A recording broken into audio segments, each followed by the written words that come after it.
Ujú. Y una pregunta que me parece un tema muy interesante y que luego va a ser también fundamental más adelante, el tema de los extranjeros en las Waffen-SS.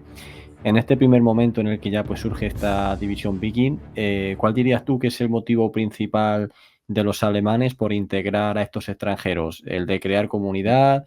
¿El de que le hacía falta gente y los tuvieron que meter sí o sí? ¿El de que querían acercar a esos países a Alemania? ¿Cuál dirías tú que fue la razón fundamental Sí, inicial para mira, mezclar a los extranjeros? en principio hay un planteamiento de tipo ideológico o ideológico-demográfico, ¿no? Las Waffen-SS cultivan el mito de la germanidad, ¿no? ¿Mm?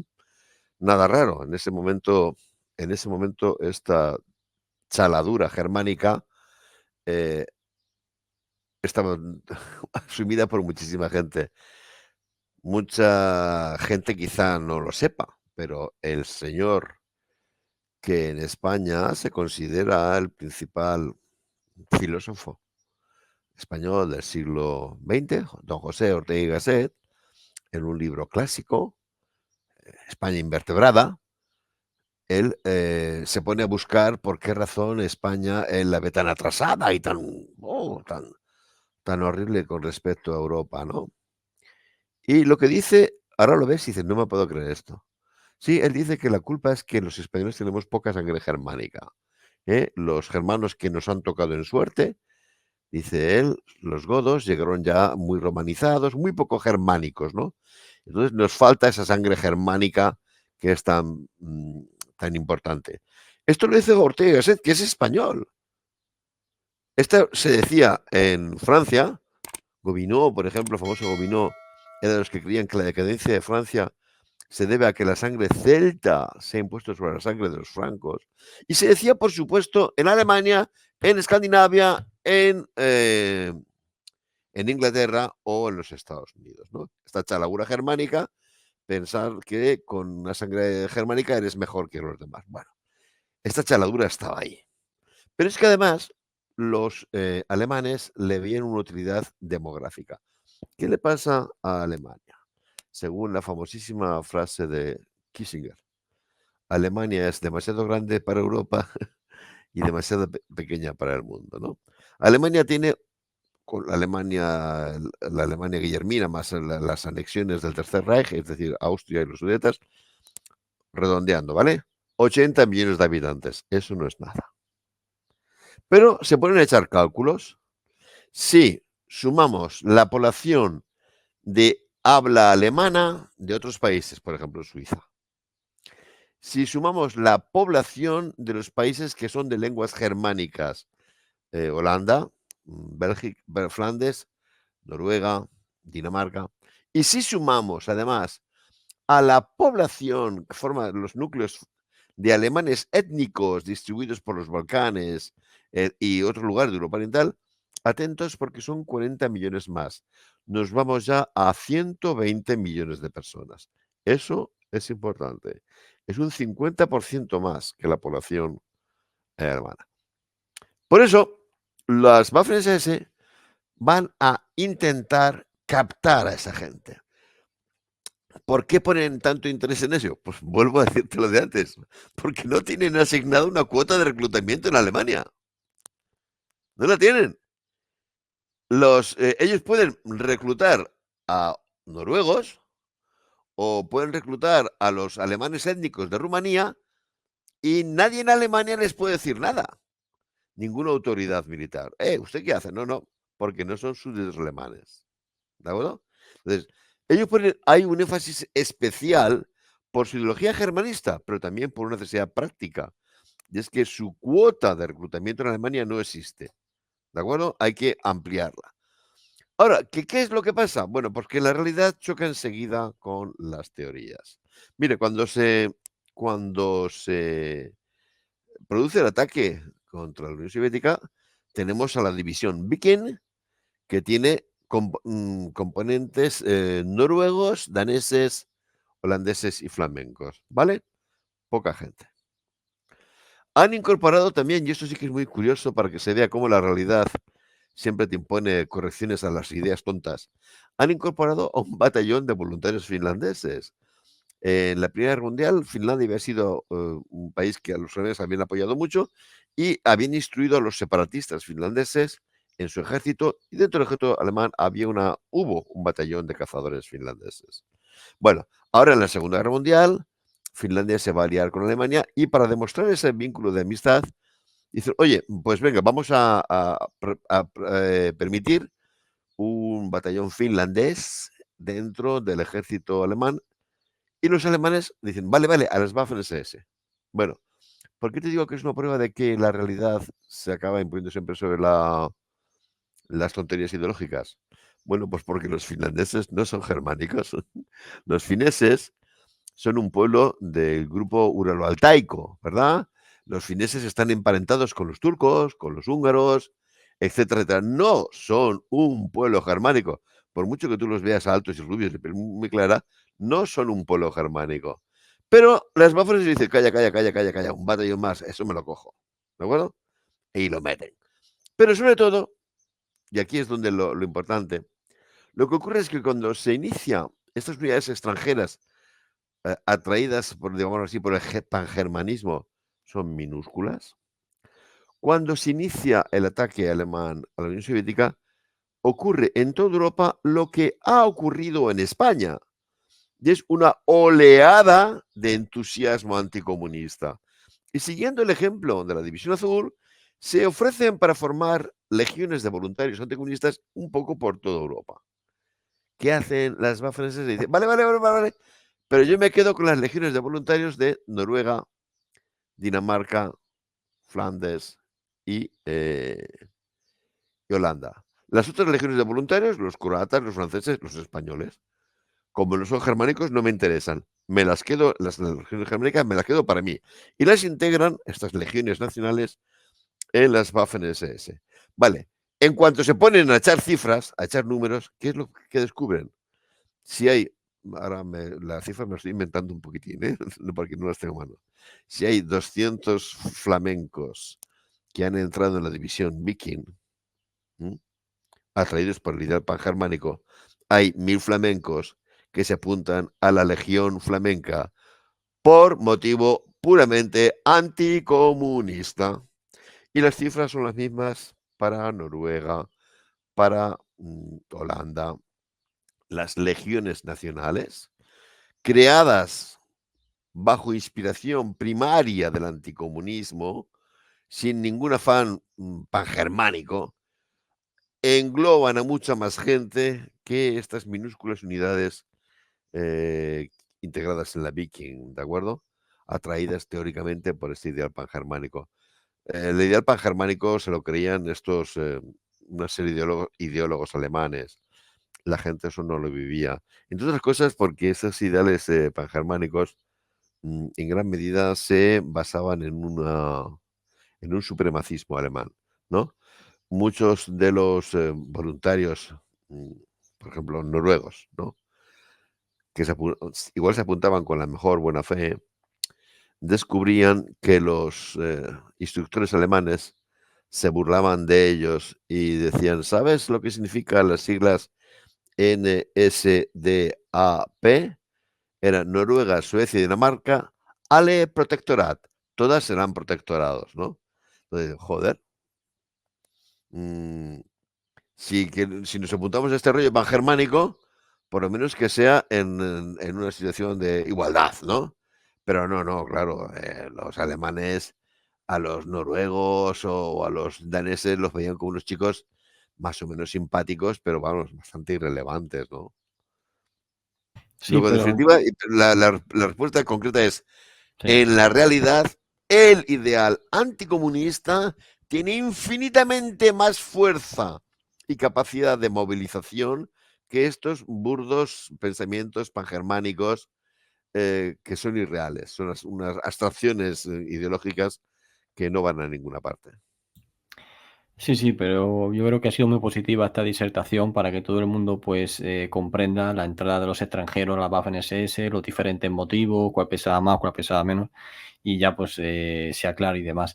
El siguiente tema que ya me gustaría avanzar, después de, bueno, del fracaso alemán en el frente oriental a finales del 41, y luego en el 42 pues prácticamente va a haber muy poca actividad, ¿no?, de estas tres divisiones Waffen-SS principales, ya que van a estar recuperándose en Francia, pero a lo que quiero ir es a esta nueva horneada de divisiones Waffen-SS como la Frundsberg, la Hohenstaufen, la Hitlerjugend, que comienzan a surgir la idea al menos de crearla a principios del 43, y ya yo creo que va a ser a partir de este momento donde pues lo que en un primer momento había sido pues un par de divisiones Waffen-SS ya va a llegar en un momento en el que pues van a existir cada vez más, y bueno, con todos los problemas que eso puede acarrear en el futuro, como luego veremos, pero ¿puedes analizar cómo fue pues esta segunda horneada ya de Sí, divisiones de primer orden, ¿no? Como yo considero pues a estas tres que acabo de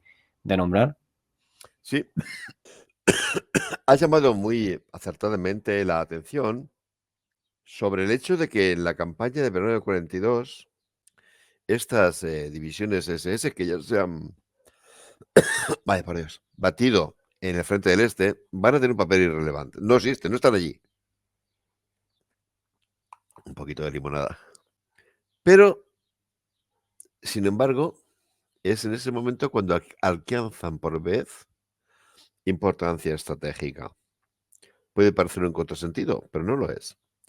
¿Qué ha ocurrido durante el invierno del 41, otoño del 41, invierno del 42? Que estas pequeñas unidades SS, muy aisladas, una por aquí, otra por allá, pues en muchos casos han tenido un papel decisivo. ¿M? Y han alcanzado una fama casi mítica, ¿no? La defensa que hace la Das Reich luchando en los combates defensivos para frenar la ofensiva soviética a partir de Moscú es tremendo, ¿no? Las bajas son espectaculares. Eh, E incluso algunas unidades SS que se habían formado un poco de refilón, como la división Nord, que se envió a Finlandia, oye, pues han alcanzado un nivel de madurez. Pero repito, sobre todo se han dado cuenta de que estas unidades Waffen-SS tienen una gran capacidad resolutiva. Y entonces dicen, ¿y eso? Que estamos empleándolas aisladamente, una por aquí, otra por allá, otra por allá. ¿Por qué no las empleamos en bloque? ¿Cómo hacerlo? Bueno, pues vamos a reequiparlas. Se van a retirar del frente del este, Totenkopf, Estandarte, Das Reich, y se van a enviar a Francia para ser reconstituidas y sobre todo reequipadas, ya como divisiones Panzer, por mucho que durante algún tiempo mantengan la denominación de división Panzer Grenadier, son ya divisiones Panzer. ¿De acuerdo? Pero eso es contradictorio. Si son tan importantes, ¿por qué se las llevan a Francia? Porque son la reserva estratégica. Los alemanes dicen, no hemos ganado la guerra en el año 41 con Blitzkrieg. Esto ya va a ir de guerra larga. Por tanto, tenemos que tener una reserva estratégica decisiva. Y sobre el suelo francés se van a crear dos divisiones Panzer, dos divisiones paracaidistas, y se van a transformar a estas divisiones SS en divisiones Panzer. Esta es la reserva estratégica que tenemos que nos puede permitir, manteniéndola aquí en Francia, seguir empleando el grueso de nuestro ejército en el frente del este. Porque estas fuerzas son tan decisivas, estas unidades que acabo de decir, que si se produce algún problema, van a poder actuar contundente y rápidamente. Y en gran medida este análisis es correcto, me explico. Llega a noviembre del 42, el desembarco aliado en África del Norte, etcétera, etcétera. ¿A quién se envía para salvar la situación formando una cabeza de puente en Túnez? A los paracaidistas. ¿De acuerdo? Después va a llegar el resto de Hottelman, pero son los paracaidistas los que permiten solventar la situación. Y cuando en noviembre del 42 los aliados desembarquen en Marruecos, los alemanes no se lo acaban de creer diciendo: "Pero ¿cómo pueden ser tan tontos estos tíos? ¿Por qué no desembarcan en el sur de Francia? Si allí no hay nadie que les vaya a frenar". Es más, les van a recibir verosímilmente haciendo palmas con las orejas, pero no lo hacen, ¿no? No son tan dechados de espíritu ofensivo.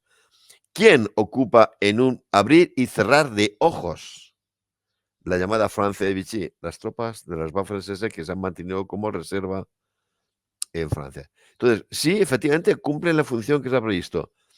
Vamos a seguir manteniendo el grueso de nuestras fuerzas armadas en el este, pero vamos a crear aquí en Francia este pequeño reducto de tropas de alta capacidad de combate, de alta movilidad, que podamos utilizar como situaciones de crisis. Es decir, en el momento en que tácticamente las unidades SS son irrelevantes en el combate en el frente del este, sin embargo, es el primer momento en que pasan a ser las SS un factor en la planificación estratégica del conjunto del conflicto.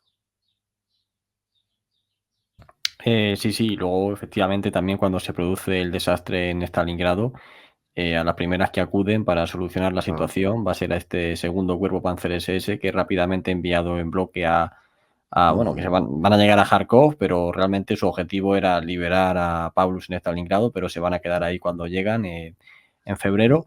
Y ellas, pues bueno, junto con otras unidades, obviamente, del ejército alemán, van a poder solventar la situación y ya como has dicho tú, ya empiezan a operar en estos llamados cuerpos Panzer SS. Panzer Corps, sí, Ujú. sí, sí.